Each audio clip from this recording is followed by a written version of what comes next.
The lecture hall of the Galactic Academy hummed with the soft drone of Professor Xitharal's voice, dissecting the intricacies of quantum field manipulation.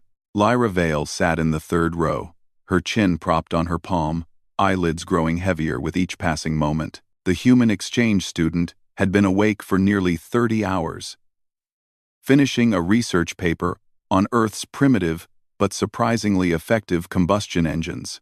Around her, 24 alien students from across the Federated Worlds absorbed the lesson with varying degrees of attention. Most notable among them were the Kreshtar cubs, young predators whose species had only recently joined the Federation after centuries of isolation.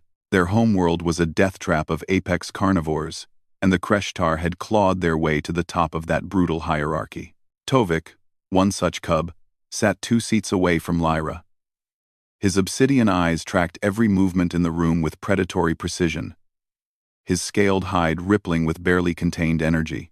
At 6 feet tall, even in his youth, he towered over most species in the academy. His kind had been warriors, hunters, killers until first contact had thrust them into a galaxy that preferred diplomacy to bloodshed. Lyra's breathing slowed. Her heart rate, normally a steady 70 beats per minute, began to drop. 60. 55. Her body, exhausted beyond measure, was sliding into the deep embrace of sleep. The Academy's biosafety monitors, designed to protect students from everything from atmospheric poisoning to cardiac events, registered the change immediately. In the ceiling, warning lights flickered yellow. Tovik's head snapped toward Lyra, his nostrils flared, catching the shift in her chemical signature. Every instinct in his predatory brain screamed a single word: dying.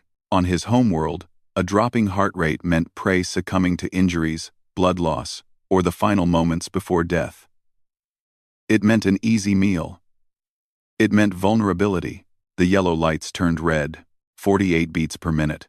Human distress detected, the automated system announced in a calm, synthetic voice, initiating emergency protocols. Transparent energy shields erupted from the floor around Lyra's desk, encasing her in a shimmering barrier. The sudden deployment startled several students. But Tovik had already moved. His powerful legs propelled him from his seat, claws extending instinctively as adrenaline flooded his system. He slammed into the shield with enough force to crack bone. The barrier held, rippling with absorbed kinetic energy. Predatory response detected. The system blared, its tone shifting to urgent warning. Secondary containment. Engaging. Secondary. Secondary. Secondary. Containment engaging. Another shield materialized around Tovik, trapping him in a hexagonal prison 3 feet from Lyra's slumbering form. He roared a sound that resonated in frequencies that made the smaller species in the room clutch their auditory organs in pain. Professor Xitharal, a floating cephalopod-like being, immediately activated the classroom's emergency comm. Security to Lecture Hall 7. We have a predatory incident. The other Kreshtar cubs had risen from their seats, their bodies tense, eyes fixed on Lyra's motionless form. The shields around them activated preemptively, creating a web of energy barriers throughout the hall. Inside her cocoon of safety, Lyra slept on, completely unaware. Her heart rate had stabilized at 45 beats per minute, perfectly healthy for a human in deep REM sleep, but appearing to every scanner and every predator in the room as if she were moments from death. Tovik pressed against his containment field, his claws scraping uselessly against the energy. Confusion warred with instinct. The human wasn't bleeding. There was no scent of injury, no signs of trauma, yet her vital signs suggested terminal decline. "Stand down, young Kreshtar," Professor Xitharal commanded, tentacles weaving calming patterns in the air, a universal gesture of peace. "The human is not in danger. Her heart," Tovik snarled, his translator struggling with the guttural intensity of his native tongue. "It stops. It rests," the professor corrected. "Humans have this peculiarity. They enter dormancy states, during which their bodies conserve energy." Security arrived within 90 seconds, a squad of armored Vryn warriors carrying neural dampeners and heavy restraints. They assessed the situation quickly. Predator cubs contained, human unconscious but unharmed, no actual violence committed. The lead security officer, Commander Thress, approached Tovik's shield. "Cadet, explain your actions." Tovik's chest heaved with rapid breaths. "She was dying. I was—" He stopped, confusion flooding his features. "I was going to kill her," Thress suggested, not unkindly. "Or protect her." The question hung in the air. Tovik stared at his extended claws, at the shield separating him from the sleeping human. He hadn't been entirely sure himself. His instincts had screamed contradictory commands: prey and packmate, and threat and wounded. "I don't know," he admitted, the words barely a whisper. A soft snore emanated from Lyra's shield. Every eye in the room turned toward her. The sound was absurdly mundane, almost comical given the chaos it had spawned. Her head had tilted forward, nearly touching her desk, and a small trail of drool had begun its journey toward her notes on thermodynamic principles. "Humans," Professor Zitharal said with something that might have been amusement in his species' vocal patterns, "are persistence hunters. On their homeworld, they evolved not to be the fastest or the strongest, but the most relentless. They would chase prey across entire continents, for days, until the animal collapsed from exhaustion." The professor floated closer to Lyra's shield.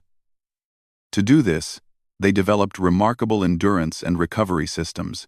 They can lower their metabolic rate dramatically during rest periods, allowing them to recuperate quickly and resume the hunt. "What you perceived as dying, Cadet Tovik, is simply a human, napping." Another snore, this one louder. Commander Thress deactivated Tovik's containment field, but kept his weapon ready. "Return to your seat, Cadet. We'll discuss appropriate responses to perceived emergencies in your next combat psychology session." Tovik moved slowly, his predatory grace subdued by confusion and something else, embarrassment, perhaps, or the first stirrings of understanding. He sat down, but his eyes never left Lyra's shield. Professor Kissaral made an executive decision. "Computer, disengage Cadet Vale's containment field, but maintain monitoring protocols." The shield around Lyra dissipated. She remained asleep, oblivious to the diplomatic incident her exhaustion had nearly caused.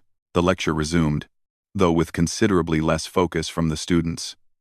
15 minutes later, Lyra's internal alarm, a biological clock, honed by years of academic deadlines, roused her from sleep. She blinked, stretched, and looked around at the dozens of eyes watching her with expressions ranging from fear to fascination to morbid curiosity. "What did I miss?" she asked, stifling a yawn. Tovik stared at her. At this small human who had sent his instincts into chaos simply by taking a nap. On his homeworld, such vulnerability would mean death. Here, in the civilized galaxy, it meant that humans were so confident in their safety, so secure in their position, that they could lower their defenses completely in a room full of predators. Or perhaps it meant that humans, despite appearing soft and weak, were predators of a different sort entirely, the kind that didn't need to remain vigilant because they had already won. Lyra noticed Tovik's intense stare and offered a tired smile. "You okay? You look like you've seen a ghost." He didn't understand the reference, but he understood the tone. Casual, friendly, unconcerned. "I am learning," he replied carefully. "Cool," Lyra said, turning her attention back to her notes. "Hey, did Sitharal already cover the Copenhagen interpretation stuff? I really need those notes." As the lecture continued and the tension gradually dissipated, Tovik made a mental note to research human sleep patterns and perhaps human hunting strategies. If the galaxy had learned anything from first contact with Earth, it was that humans were full of surprises. Some surprises just happened to trigger every emergency protocol in a state-of-the-art academy.